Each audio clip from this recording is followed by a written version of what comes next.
வணக்கம். இந்திய நேரப்படி காலை 8:30 மணி செய்திகள். முதலில் தலைப்பு செய்திகளை காணலாம். பிடே உலக சதுரங்க போட்டியில் சாம்பியனான திவ்யா தேஷ்முக்கு பிரதமர் நரேந்திர மோடி வாழ்த்து. இறுதிப் போட்டியில் இந்திய பெண்கள் இருவர் பங்கேற்றது வரலாற்று சிறப்புமிக்கது என பெருமிதம். மத்திய கல்வி அமைச்சர் தர்மேந்திர பிரதானுடன் தமிழ்நாடு பள்ளிக்கல்வித்துறை அமைச்சர் அன்பில் மகேஷ் சந்திப்பு. தமிழ்நாட்டு பள்ளிக்கல்வி வளர்ச்சிக்கான நிதியை விடுவிக்க வலியுறுத்தல்.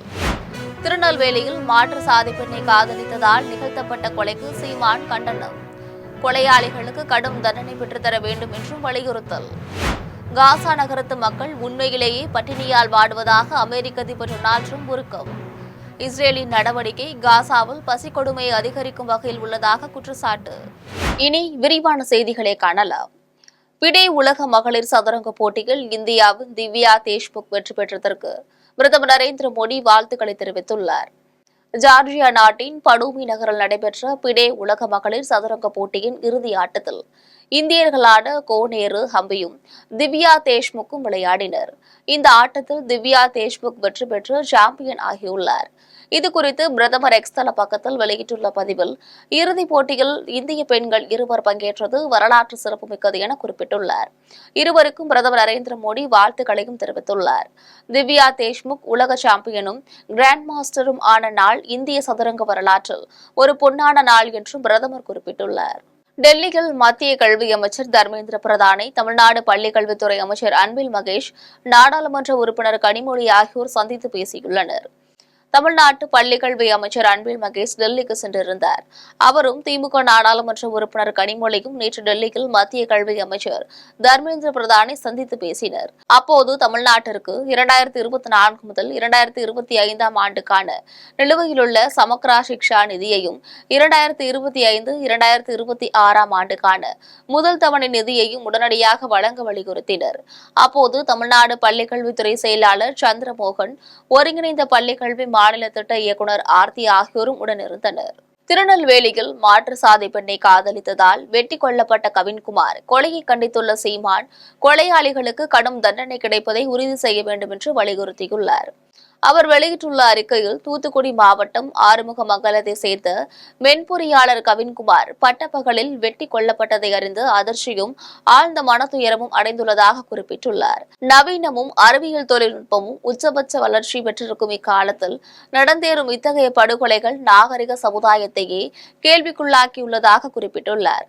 தமிழினத்தின் ஓர்மையை சிதைக்கும் வகையில் நடைபெறுகின்ற சாதிய வன்முறை வெறியாட்டங்களும் கொடுங்கோல் செயல்பாடுகளும் ஏற்புடையதல்ல என்று குறிப்பிட்டுள்ளார். ஓர் ஆணும் பெண்ணும் மனமொத்து விரும்பி வாழ்க்கையை தொடங்குவதற்கு எதிராக சாதியை நிறுத்துவதும் அந்த சாதிக்காக பச்சை படுகொலைகளை செய்வதும் விலங்குத்தனத்தின் உச்சம் என குறிப்பிட்டுள்ளார். கவின்குமார் கொலையில் தொடர்புடைய கொலையாளி சுர்ஜித், அதற்கு துணை போன சுர்ஜித்தின் பெற்றோர் ஆகியோரை சிறைப்படுத்தி அவர்களுக்கு கடும் தண்டனை பெற்றுத்தர வேண்டும் என்று சீமான் வலியுறுத்தியுள்ளார். பாலஸ்தீனத்தின் காசா நகரத்து மக்கள் உண்மையிலேயே பட்டினியால் வாடுவதாக அமெரிக்க அதிபர் டொனால்ட் ட்ரம்ப் உருக்கத்துடன் தெரிவித்துள்ளார். இஸ்ரேலின் தாக்குதலால் சீர்குலைந்துள்ள காசாவில் உள்ள 20 லட்சம் பேரில் 1/3 பங்கினர் பல நாட்கள் பட்டினியால் வாடுவதாகவும், இதனால் அங்கு பட்டினி சாவுகள் நேரும் அபாயம் உள்ளதாகவும் ஐநா உணவு திட்ட அதிகாரிகள் தெரிவித்திருந்தனர். அப்படி பட்டினியில் வாடுகின்ற நிலை இல்லை என இஸ்ரேல் பிரதமர் பெஞ்சமின் நெதன்யாகு கூறியிருந்தார். இதுகுறித்து செய்தியாளர்களிடம் பேசிய அமெரிக்க அதிபர் டொனால்ட் ட்ரம்ப், பெஞ்சமின் நெதன்யாகு துணிந்த பொய் சொல்வதாக தெரிவித்தார். இஸ்ரேலின் நடவடிக்கை காசாவில் பசி கொடுமையை அதிகரிக்கும் வகையில் உள்ளதாக குற்றம் சாட்டினார். காசாவின் சிறார்கள் பசியால் வாடியுள்ளதாகவும் உண்மையிலேயே பட்டினி கொடுமையில் சிக்கியுள்ளதாகவும் ட்ரம்ப் தெரிவித்தார். காசா மக்களின் பட்டினியை போக்க இப்போது வழங்கப்படும் உணவு போதாது என்றும் பெருமளவில் உணவுப் பொருட்களை வழங்க வேண்டும் என்றும் ஐநா மனிதநேய உதவிகளுக்கான தலைவர் கூறியிருந்தது குறிப்பிடத்தக்கது. அதையடுத்து காசா பற்றிய ட்ரம்பின் அறைகூவல் உலக நாடுகளின் கவனத்தை ஈர்த்துள்ளது. வழக்கறிஞர் வாஞ்சிநாதன் மீது நீதிபதி சுவாமிநாதன் தொடுத்த நீதிமன்ற அவமதிப்பு வழக்கை திரும்பப் பெற வலியுறுத்தி கடலூர் மாவட்ட விருத்தாசலத்தில் அனைத்து வழக்கறிஞர்கள் சங்கத்தினர் ஆர்ப்பாட்டத்தில் ஈடுபட்டனர். உயர்நீதிமன்ற மதுரை கிளை நீதிபதி சுவாமிநாதன் மீது உச்சநீதிமன்ற தலைமை நீதிபதியிடம் வாஞ்சிநாதன் புகார் அளித்தார். இதனால் வழக்கறிஞர் வாஞ்சிநாதன் மீது நீதிபதி சுவாமிநாதன் நீதிமன்ற அவமதிப்பு வழக்கு தொடுத்தார். இந்த வழக்கை திரும்பப் பெற வலியுறுத்தி கடலூர் மாவட்டம் விருத்தாசலம் நீதிமன்ற வளாகம் முன்பு அனைத்து வழக்கறிஞர்கள் சங்கத்தினர் ஆர்ப்பாட்டத்தில் ஈடுபட்டனர். அப்போது வழக்கறிஞர்களுக்கான உரிமையை பாதுகாத்திட வேண்டும் என வலியுறுத்தி முழக்கமிட்டனர். வெறி பிடித்த நோய்வாய்ப்பட்ட தெருநாய்களை கொல்வதற்கு பிறப்பித்த அரசாணையை தமிழக அரசு திரும்பப் பெற வேண்டும் என்று அகில உலக சமரச சுத்த சன்மார்க்க சங்கத்தினர் கோரிக்கை விடுத்துள்ளனர். தமிழகத்தில் தெருநாய்களால் ஏற்படுகின்ற பிரச்சினைகள் நாளுக்கு நாள் அதிகரித்து வருகிறது. கடந்த ஓராண்டில் மட்டும் 3 லட்சத்திற்கும் மேற்பட்டோர் நாய்க்கடியால் பாதிக்கப்பட்டதாக அரசின் புள்ளி விவரங்கள் தெரிவிக்கின்றன. இந்நிலையில் நோய்வாய்ப்பட்டு சுற்றித் திரியும் தெருநாய்களை கருணை கொலை செய்ய தமிழ்நாடு அரசு அனுமதி அளித்து அரசாணை வெளியிட்டுள்ளது. அதில் கால்நடை மருத்துவர்கள் மூலமாக நாய்களை கருணை கொலை செய்ய வேண்டும் என்றும், கருணை கொலை செய்யப்படுகின்ற தெருநாய்களை முறையாக அடக்கம் செய்ய வேண்டும் என்றும் குறிப்பிட்டுள்ளது. இந்த அரசாணையை திரும்பப் பெற வலியுறுத்தி விழுப்புரத்தில் அகில உலக சமரச சுத்த சன்மார்க்க சத்திய சங்கத்தினர் கோரிக்கை விடுத்துள்ளனர். இது தொடர்பாக சன்மார்க்க சங்கத்தின் மாநில தலைவர் அண்ணாமலை செய்தியாளர்களிடம் பேசினார். திருவண்ணாமலை மாவட்டம் வந்தவாசி அருகே சமரச சுத்த சன்மார்க்க சத்திய சங்க தர்மசாலையின் 13ஆம் ஆண்டு தொடக்க விழா நடைபெற்றது. வந்தவாசி அடுத்த நல்லூர் கூட்டு சாலையில் சமரச சுத்த சன்மார்க்க சத்திய சங்க தர்மசாலையில் 13ஆம் ஆண்டு தொடக்கத்தையொட்டி நாள் முழுவதும் பொதுமக்களுக்கு அன்னதானம் வழங்கப்பட்டது. சங்க தலைவர் அருள்வளவன் தலைமையில் ஏழுமலை, ஆறுமுகம் ஆகியோர் முன்னிலையில் சன்மார்க்க சத்திய சங்கத்தின் கொடியேற்றப்பட்டது. அதனைத் தொடர்ந்து வள்ளலார் குறித்து திண்டிவனம், சிவபிரகாசம், சோரப்புத்தூர், ஏழுமலை ஆகியோர் சொற்பொழிவாற்றினர். அதன் பின்னர் பொதுமக்களுக்கு நாள் முழுவதும் அறுசுவை உணவு வழங்கப்பட்டது. இந்நிகழ்ச்சியில் நல்லூர், மீசநல்லூர், தெய்யார், ராமசமுத்திரம் ஆகிய ஊர்களைச் சேர்ந்த மக்கள் கலந்து கொண்டனர். புதுக்கோட்டை மாவட்டம் ஆவுடையார் கோவிலில் பேரரசர் பெரும்பிடுகு முத்தரையாரின் 1350வது சதய விழாவை முன்னிட்டு மாட்டுவண்டி போட்டி நடைபெற்றது. தமிழக பிற்படுத்தப்பட்டோர் நலத்துறை அமைச்சர் மையநாதன், திரைப்பட தயாரிப்பாளர் பரதன் ஆகியோர் கொடியசைத்து மாட்டுவண்டி போட்டியை தொடக்கி வைத்தனர். பெரிய மாடு, சின்ன மாடு என இரு பிரிவுகளாக நடைபெற்ற போட்டியில் புதுக்கோட்டை, திருச்சி, தஞ்சாவூர், ராமநாதபுரம், சிவகங்கை, மதுரை, தேனி மாவட்டங்களைச் சேர்ந்த 100க்கும் மேற்பட்ட இரட்டை மாட்டு வண்டிகள் கலந்து கொண்டன. முதல் 3 இடங்களை பிடித்து வெற்றி பெற்ற மாட்டின் உரிமையாளர்களுக்கு மொத்தம் 3 லட்சம் ரூபாய் பணம் பரிசும், கோப்பைகளும் வழங்கப்பட்டன. மாட்டு வண்டி பந்தயத்தை சாலையின் இருபுறமும் நின்று ஆயிரக்கணக்கானோர் கண்டுகளித்தனர். திருச்சூர் மாவட்டத்தில் உள்ள அதிரப்பள்ளி ஆற்றில் ஏற்பட்ட காட்டாற்று வெள்ளத்தில் சிக்கி தத்தளித்து கரையை கடந்த காட்டு யானையின் வீடியோ சமூக வலைதளங்களில் வைரலாகி வருகிறது. தமிழ்நாடு, கேரள மாநிலங்களின் எல்லையாக அமைந்துள்ள மேற்கு தொடர்ச்சி மலையில் கனமழை பெய்து வருகிறது. இந்நிலையில் கேரள மாநிலம் திருச்சூர் மாவட்டத்தில் உள்ள அதிரப்பள்ளி ஆற்றில் வெள்ளப்பெருக்கு ஏற்பட்டுள்ளது. இந்த ஆற்றை கடக்க முயன்ற காட்டு யானை ஒன்று வெள்ளத்தில் சிக்கி தத்தளித்தவாறு கரையை கடந்தது. இந்த காட்சியை அப்பகுதியில் இருந்தவர்கள் தங்களின் செல்போனில் படம் பிடித்து சமூக வலைதளத்தில் பதிவிட்டுள்ளனர். இந்த காட்சி சமூக வலைதளங்களில் வைரலாகி வருகிறது. ஆழ்துளை கிணறு அமைக்காமலேயே அமைத்ததாக கூறி ஊழல் செய்யும் சேலம் மாவட்டம் நரசிங்கபுரம் நகராட்சியை கண்டித்து அதிமுகவினர் ஆர்ப்பாட்டத்தில் ஈடுபட்டனர். சேலம் மாவட்டம் நரசிங்கபுரத்தில் அதிமுக மாவட்ட செயலாளர் இளங்கோவன் தலைமையில் கண்டன ஆர்ப்பாட்டம் நடைபெற்றது. அப்போது நகராட்சியில் சொத்து வரி, குடிநீர் கட்டணம் ஆகியவற்றை உயர்த்திய போதும் பொதுமக்களுக்கு முறையாக குடிநீர் வழங்கப்படுவதில்லை என்று குற்றம் சாட்டினர். ஆழ்துளை கிணறு அமைக்காமலேயே எம்சாண்ட் மணலை பரப்பி ஆழ்துளை கிணறு அமைத்தது போல் நகராட்சியில் ஊழல் நடைபெற்றுள்ளதாகவும் அதிமுகவினர் குற்றம் சாட்டினர். இந்த ஆர்ப்பாட்டத்தில் ஆத்தூர் சட்டமன்ற உறுப்பினர் ஜெயசங்கரன் உட்பட பலர் கலந்து கொண்டு நரசிங்கபுரம் நகராட்சிக்கு எதிராக கண்டன முழக்கமிட்டனர்.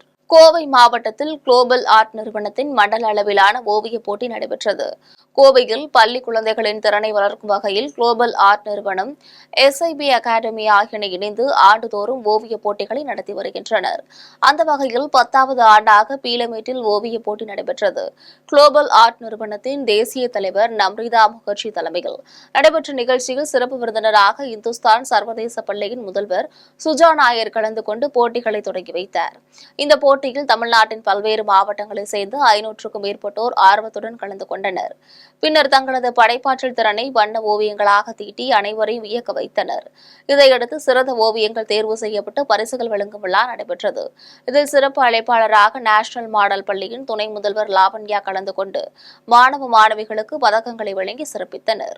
வழக்கறிஞர் வாஞ்சிநாதன் மீதான நீதிமன்ற அவமதிப்பு வழக்கை திரும்பப் பெற கோரி காரைக்கால் மாவட்ட வழக்கறிஞர்கள் ஆர்ப்பாட்டத்தில் ஈடுபட்டனர். வழக்கறிஞர் வாஞ்சிநாதனுக்கு ஆதரவாக புதுச்சேரி மாநிலம் காரைக்கால் மாவட்டத்தில் நீதிமன்ற வாயிலின் முன்பு 50க்கும் மேற்பட்ட வழக்கறிஞர்கள் ஆர்ப்பாட்டத்தில் ஈடுபட்டனர். காரைக்கால் மாவட்ட வழக்கறிஞர் சங்க தலைவர் திருமுருகன் தலைமையில் இந்த ஆர்ப்பாட்டம் நடைபெற்றது. அப்போது வழக்கறிஞர் வாஞ்சிநாதன் மீது தொடுக்கப்பட்ட நீதிமன்ற அவமதிப்பு வழக்கை திரும்பப் பெற வலியுறுத்தியும், வழக்கறிஞர்களின் பேச்சுரிமை மற்றும் எழுத்துரிமையினை பறிக்கக்கூடாது என வலியுறுத்தியும் கண்டன முழக்கங்கள் எழுப்பினர். சேலம் மாவட்டம் ஆத்தூரில் அரசு பேருந்து டயர் வெடித்து நின்றதால் போக்குவரத்து பாதிக்கப்பட்டது. ஆத்தூர் காமராஜர் சாலையில் நாள்தோறும் ஏராளமான வாகனங்கள் கடந்து செல்கின்றன. இந்நிலையில் கடலூர் மாவட்டம் திட்டக்குடியிலிருந்து சேலம் நோக்கி சென்ற அரசு பேருந்து ஆத்தூர் சட்டமன்ற உறுப்பினர் அலுவலகம் அருகில் வந்தபோது திடீரென முன்பக்க டயர் வெடித்து சாலையில் நின்றது. இதனால் சாலையில் கடும் போக்குவரத்து நெரிசல் ஏற்பட்டது. பின்னர் பேருந்தில் இருந்த பயணிகள் இறக்கிவிடப்பட்ட நிலையில் பேருந்து நடத்துனரும் ஓட்டுநரும் போக்குவரத்தை சீர் செய்யும் பணியில் ஈடுபட்டனர். போக்குவரத்து காவல் நிலையமும் மகளிர் காவல் நிலையமும் அருகிலிருந்தும் அங்கிருந்த காவல்துறையினர் போக்குவரத்தை சீரமைக்கும் பணியில் ஈடுபடாததால் வாகன ஓட்டிகள் கடும் சிரமத்திற்கு உள்ளாகினர். மாற்று சக்கரம் பொருத்திய பின்பு பேருந்தை அங்கிருந்து எடுத்து சென்றனர். திருவண்ணாமலை மாவட்டம் செங்கத்தில் அறநிலையத்துறை அலுவலகத்தை திமுக நகர செயலாளர் பூட்டியுள்ளார். செங்கம் வேணுகோபால பார்த்தசாரதி பெருமாள் கோவில் தெருவில் அமைந்துள்ள பழமை வாய்ந்த கங்கை கொண்டான் 16 கால் மண்டபத்தை அனுமதியின்றி இடித்துள்ளனர். இதுகுறித்து கேள்வி எழுப்பிய அறநிலையத்துறை செயலர் தேன்மொழியை அச்சுறுத்தும் வகையில் அறநிலையத்துறை அலுவலகத்தை செங்கம் திமுக நகர செயலாளரும் அறங்காவலர் குழு தலைவரும் பூட்டியுள்ளனர். இதுகுறித்து செங்கம் காவல் நிலையத்தில் அறநிலையத்துறை அலுவலர் தேன்மொழி புகார் கொடுத்துள்ளார். மீண்டும் தலைப்பு செய்திகள். பிடே உலக சதுரங்க போட்டியில் சாம்பியனான திவ்யா தேஷ்முக்கு பிரதமர் நரேந்திர மோடி வாழ்த்து. இறுதிப் போட்டியில் இந்திய பெண்கள் 2 பங்கேற்றது வரலாற்று சிறப்புமிக்கது என பெருமிதம். மத்திய கல்வி அமைச்சர் தர்மேந்திர பிரதானுடன் தமிழ்நாடு பள்ளிக்கல்வித்துறை அமைச்சர் அன்பில் மகேஷ் சந்திப்பு. தமிழ்நாட்டு பள்ளிக்கல்வி வளர்ச்சிக்கான நிதியை விடுவிக்க வலியுறுத்தல். திருநெல்வேலியில் மாற்று சாதி பெண்ணை காதலித்ததால் நிகழ்த்தப்பட்ட கொலைக்கு சீமான் கண்டனம். கொலையாளிகளுக்கு கடும் தண்டனை பெற்றுத்தர வேண்டும் என்றும் வலியுறுத்தல். காசா நகரத்து மக்கள் உண்மையிலேயே பட்டினியால் வாடுவதாக அமெரிக்க அதிபர் டொனால்ட் ட்ரம்ப் உருக்கம். இஸ்ரேலின் நடவடிக்கை காசாவில் பசிக்கொடுமையை அதிகரிக்கும் வகையில் உள்ளதாக குற்றச்சாட்டு. இத்துடன் செய்திகள் நிறைவடைகின்றன. மீண்டும் செய்திகள் மதியம் 1:30 மணிக்கு. உடனுக்குடன் செய்திகளை காண live.tv என்ற இணையதளத்தில் இணைந்திருங்கள். நன்றி, வணக்கம்.